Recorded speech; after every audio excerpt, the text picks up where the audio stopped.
आज आमे आपनको गोटे कहानी सुनाइबो जार नाम हेउछि आरे एसबु किए खाइदेला। चलंतु कहानीटी आरंभ करिबा। आरे एसबु किए खाइदेला। जंगल रे किछि भी नष्ट हुए ना, कोनोसी जिनिस भी नुहे, सबु परिष्कार हो जाए, सबु किछि। जेतेबेले बाघता खाद्य संपूर्ण खाई पारेना, तेबे बड़का खाद्य किए खाए?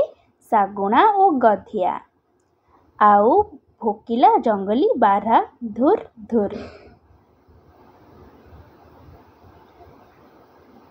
जेतेबेले सागुणा और गधिया खाद्य नष्ट करती ताको किए खाए? कीटपतंग माछी।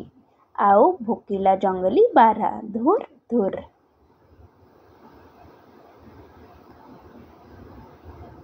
जेतेबेले जंगल रे हाथी मलत्याग करे, किए ताको चाटी खाए जाए? गोबर पोक। आउ भोकिला जंगली बारहा धुर धुर। जेतेबेले डाल पत्र वर्षा पानी माटी रे पड़े, सेतेबेले किए खाइबा को निमंत्रण पाई आसे? उई आउ शिउली। आउ भोकिला जंगली बारहा धुर धुर।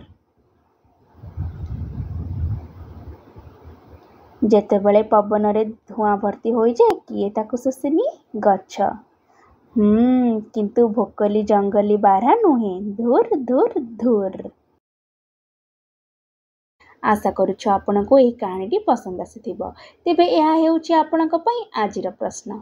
5टी जंगली पशु मानक नाम लेखन्तु एवं केउ पशु कौन खाआंती ताहा कहन्तु।